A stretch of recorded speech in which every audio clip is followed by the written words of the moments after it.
possession? Hand back to Kelly, give him a driving opportunity. They kind of switched it. We got stuck. So at that point, it was late. Couldn't really drive it to get two to start fouling.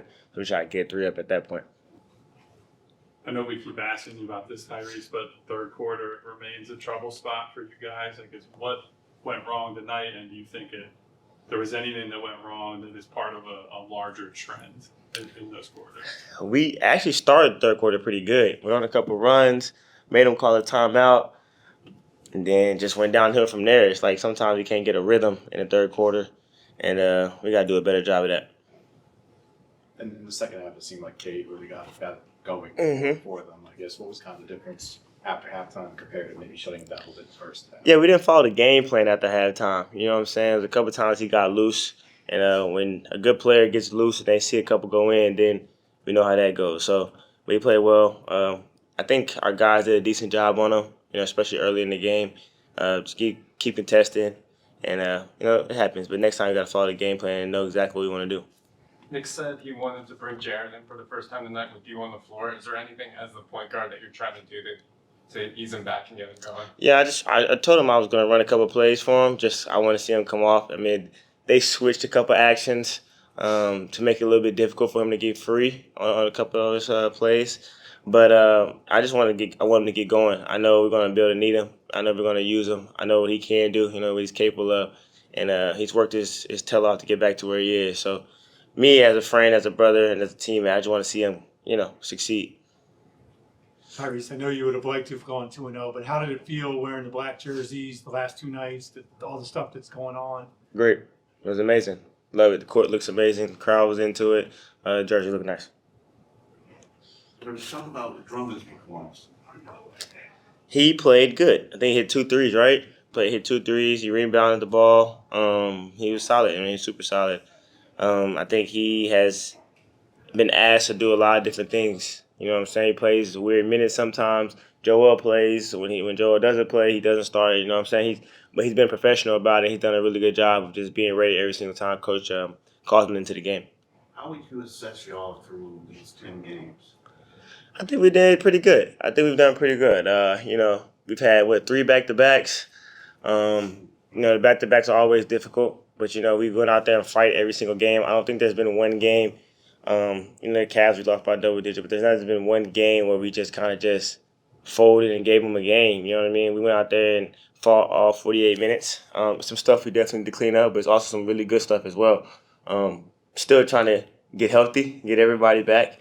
And I think we've done a good job of just creating pace, creating turnovers, and playing the right way. Everybody seems like they're playing for each other. Same thing I said last night. When guys are playing for each other and getting guys open and getting guys open shots, then it's always good. You see the Celtics again on Tuesday for the third time this season. I guess what was kind of maybe the advantages of seeing a team for the third time and heading into it? I mean, I feel like I've played against the Celtics in the past 6 years or the past 3 years like 40 times, honestly. But we know what they're gonna do. They know what we're gonna do.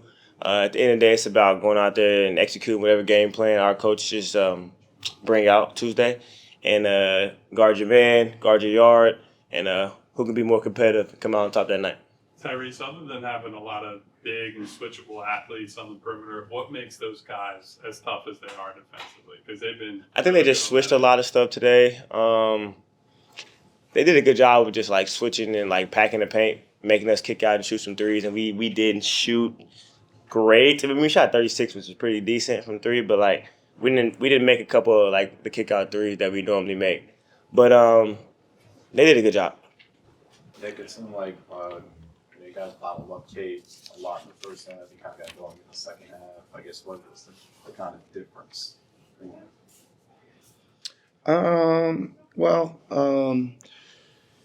A couple things. I think he had a real stretch there where he got to the line, like, I don't know, 3 or 4 straight trips, even some at the other end, right?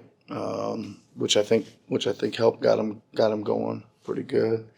And we didn't, we were trying to, get the ball out of his hands. We didn't get it. We didn't execute our, the scheme a few times as well. Yeah. I guess how would you kind of describe the last possession? Well, we were trying to get downhill and get the quick 2. We thought we had plenty of time to not hunt down a 3. But again, it looked like we had a little bit of a bobble of the ball, and then it kind of turned into whatever it was going to turn into. Any other questions? You did end up going with Drummond as the starter tonight. Just Mhm. how did you sort of evaluate both the center, I guess the center position? Yeah, I just think it was the matchup, right?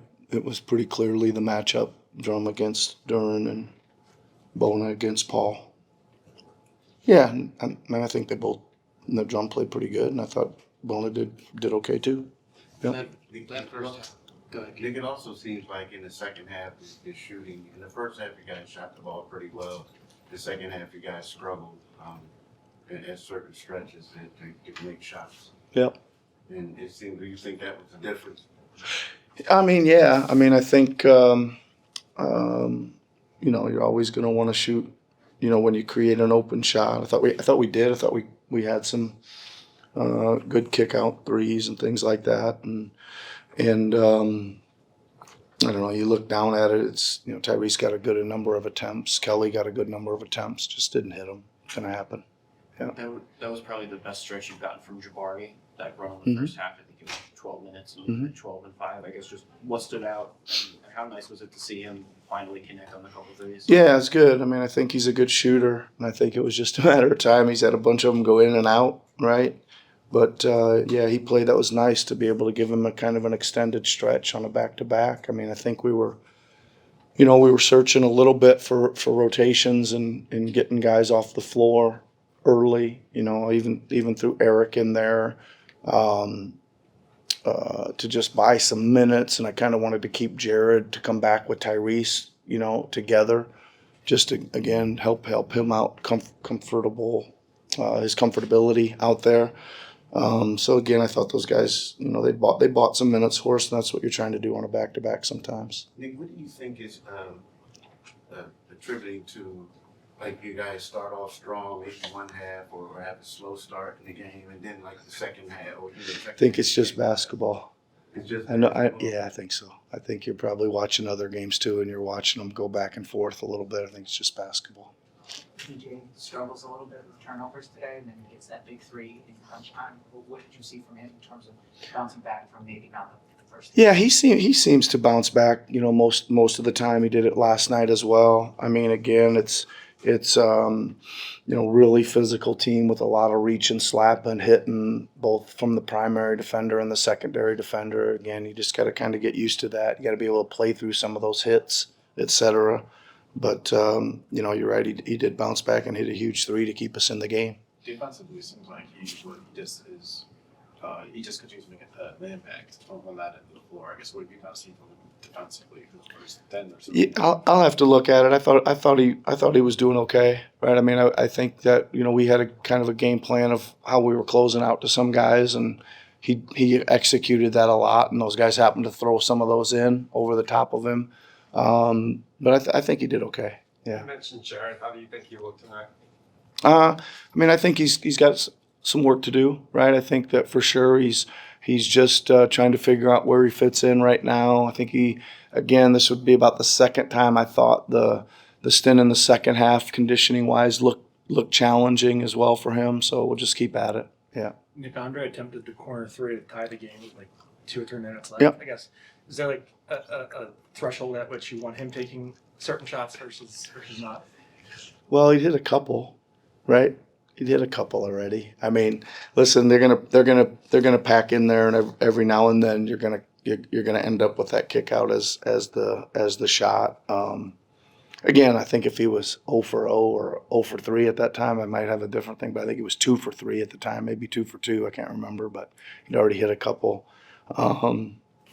Okay, I mean, listen, I think he certainly made those a little more consistently this year and taken them in pretty good rhythm, right? Which I think can help us in the long run. So not gonna fault him for that.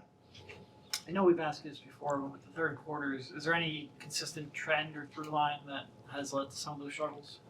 No, I don't think so. I think that I mean, listen, tonight, I mean, I just thought it got really touchy to start the quarter. I mean, every time they took it to the basket, they went to the free throw. They paraded to the free throw line in the third quarter, and I didn't think it was extra physical or sloppy or lazy defense. I just thought it got really touchy, and that makes it hard. You get to the bonus that quick, and I think they shot 15 free throws in the third. That's gonna pile up the score a little bit. My dog is here. Mike, my actual dog. Oh. Bob Marley. Can you bring him up? Huh? Bobby. Come here, bud. Come. Sit. Sit. Good boy. Can he answer questions for you? Can you answer questions, bud? I think not. Dre, where do you guys see yourselves? You guys have played 10 games, so I mean, not a decent sample size, but a little bit of a sample size. Where do you assess yourselves so far? We're a good team. We're a good team. I think we just got to keep figuring it out. We got guys coming back who are out right now, so I think once we're full force, I think we'll be a team to reckon with.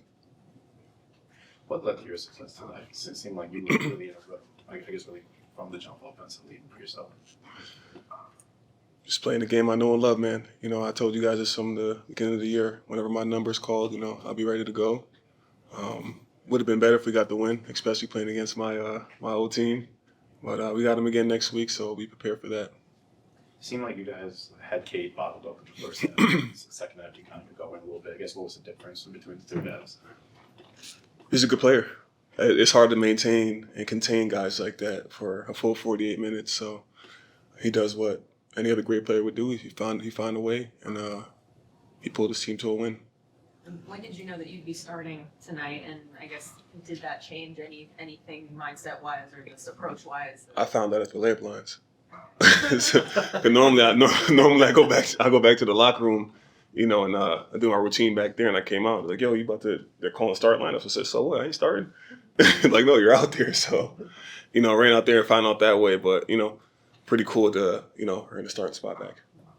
Andre, when you guys were keeping Cade down a little bit, you were part of that in terms of the show and recover against him to force the ball out of his hands. Right. Can you feel the difference it has made between conditioning, diet, the stuff you've talked to us about when you're playing that style of defense right now? Yeah, I wish we would have did it the rest of the game. I think we backed off. Was it in the third quarter when we came out? We didn't start that way. I think we should have did it the entire way. I think that would have really discouraged him because I think he started getting a rhythm in that third quarter despite him missing shots. You know, he started feeling a little bit better. And then the close of that third quarter, you know, he did what any other great player did and started making big shots. Jalen Durham's obviously a nice young up-and-coming center. Just what is that matchup like? What is it like to go up against him? It's always fun playing against him. You know, I got to see him come in, you know, he asked me for advice earlier on when he came in, and he reminds me of myself when I was there too. And the sky's the limit for him. He's very, very good, skilled, and has a bright future ahead of him. I know that you've talked about just the being ready whenever your number's called. In these games where it's like a back-to-back and like you and Adem know that Joe's probably not going to play or even going to play, you find out like ahead of time. Has that provided some clarity or help, or maybe not so much because you're being off the bench to starting tonight? I don't know. Yeah, I think we have a good understanding of what's going to happen. We know Joe needs those 2 days off to recover. So, you know, that leaves Bono and myself to, you know, take care of the team. You've obviously been in the league for a long time, though. I mean, how do you kind of handle back-to-backs and, you know, haven't had so many back-to-backs you guys have had in the first 10 games of the year? You know, it's being a professional, taking care of my body. You know, after games, you know, making sure I get the proper rest, making sure I stay hydrated, eating the proper food, and getting up and doing my rehab stuff to prepare for the next day. I mean, it's 82 games, no matter if they're back-to-backs or not, still a lot of games. VJ was saying, I guess, like he's kind of seeking out advice from veterans on how to handle the back-to-backs and right. Games that pile up and things like that. What do you tell him? I just told him just now on the way out, I said, don't get up till 6 p.m. tomorrow. On the way out of the locker room, I looked at him. He looks exhausted. So, I mean, he's been playing amazing for us these past 10 games. We're asking a lot of him, you know, for his first year here. So He deserves the break. He deserves the rest. So 6 p.m. BJ. So if you see this, keep your ass in bed. You actually hit a couple of those corner threes and then had another attempt late in the game. How confident were you feeling in that moment when that sort of a crunch time attempt? You know, those are shots that I've been taking for years in my career. So the fact that Nick has given me the green light to shoot them, you know, it gives anybody confidence when your coach believes in you to make those shots. And I made 2 big ones earlier in the game. And to have my team have faith in me to make a third down the stretch of the game, you know, it speaks a lot to that. It speaks volumes. So I wish I would have made it. You know, I think it would have really changed the game if I made it. But, you know, it's a shot that I take, and I'll do it again.